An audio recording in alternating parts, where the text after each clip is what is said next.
Hello, everyone. Christina Werner here. Welcome to another Christina's Oxide Combos Distress Ink blending video. I'm going to jump right in here. We're going to go right into the very first blend. And this one has a very traditional color blend where we take three colors that are right next to each other on the color wheel and we just blend them together. That's one of the ways that I like to use different distress ink colors. And generally, whatever colors you use or whatever shades, if they're traditionally right next to each other on the color wheel or in a rainbow, they're going to blend really well together. So I've got a yellow, a green, and a blue. And I particularly love how peacock feathers and squeeze lemonade really blend together and they make like a really bright limey green. It's just delicious. So I wanted to include that particular blend on this. And then I happen to know that peacock feathers and prize ribbon blend together really, really well also.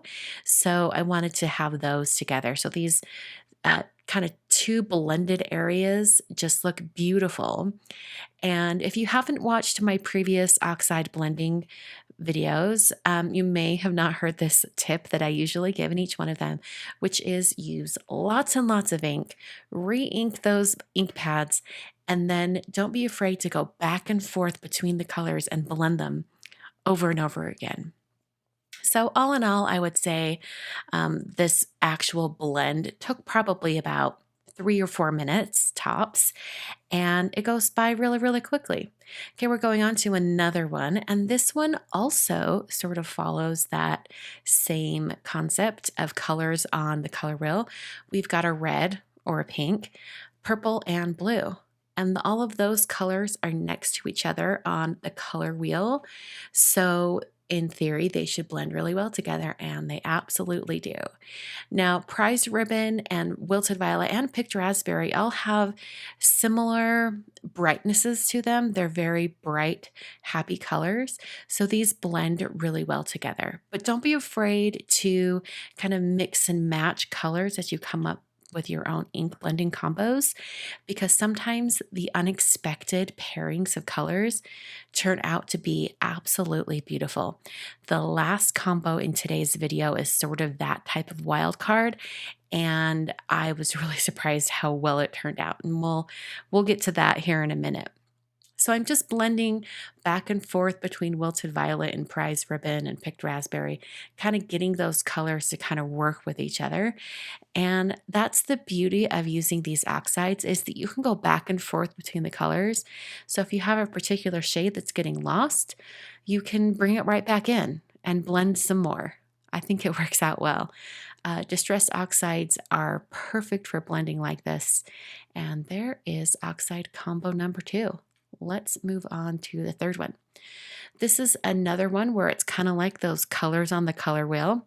We've got green going into another like brighter blue and then a more intense blue. So we don't have 3 distinct colors on the color wheel. Instead, we have 2 that are technically the same color, but just different shades, different tones of that color. We've got 2 different blues. And when you do a blend like that, you get an even more seamless blend. So if you are struggling with getting a really good blend on your projects, maybe try something like this where you've got 2 are the same color, but one is darker. So for example, if you wanted to use oranges or something like that, maybe you do a carved pumpkin with maybe a ripe persimmon. They're very, very close in color. They're both oranges, but ripe persimmon is a little bit more intense and it's a little bit darker. So you might be able to get a better blend using those 2 colors with maybe like a yellow or even a red. I think that'd be great.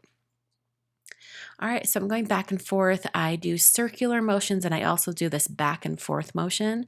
And the back and forth is kind of like a finishing touch just to smooth things out. So here we are. Here's Mowed Lawn, Salty Ocean, and Prize Ribbon. This is a really, really fun blend. Now here's the wild card. And I call it a wild card because generally using an orange and a blue would not give you really great results. But I wanted to test my theory that most colors, no matter what they are, will blend as long as you work with them and are patient. So I'm first putting down some mustard seed. I've got some ripe persimmon coming in here right in the center, and I'm really blending that in. And then I'm going to turn this around. I'm going to start blending prize ribbon right into ripe persimmon. And a blue to an orange generally is a little scary. In fact, I was like, I think I'm going to get as much blue on here as possible and then go into the orange. And when you first see those colors overlap, well, I don't know about you, but I was thinking, oh no, this might not work. But, I kept going and I went back and forth between the colors. You're going to see me kind of move these colors back and forth, go to the orange and the blue, and then back to the orange, and then back to the blue, just trying to get these colors to kind of work with each other. And it took a little bit longer than the other 3 blends in this video, but I really, really love how it turned out. Now, there is a downside to blending like this sometimes. You can get, kind of a contaminated blending foam. So as I was moving along here, I noticed that my ripe persimmon blending foam was getting a lot of that blue into it. It wasn't transferring to the ink pad or anything, but it did make the color coming off the foam not as true to the ink pad. So you notice I have a new foam over there on the side that I added on. I had to swap it out for a new foam for that ripe persimmon. But isn't that beautiful? It's very unexpected going from that blue to orange, and I really love how it turned out. So here are the 4 blends for Prize Ribbon. This is another one of the newer distress colors for, I think this came out in the summer of 2021. I absolutely love it. It's a really, really great color. Come back later this week for another color in my distress combo ink blending. And don't forget to check out this graphic over at Instagram and use the hashtag Christina's Oxide Combos when you share your work. Thanks so much for watching, and I will see you guys in another video very, very soon.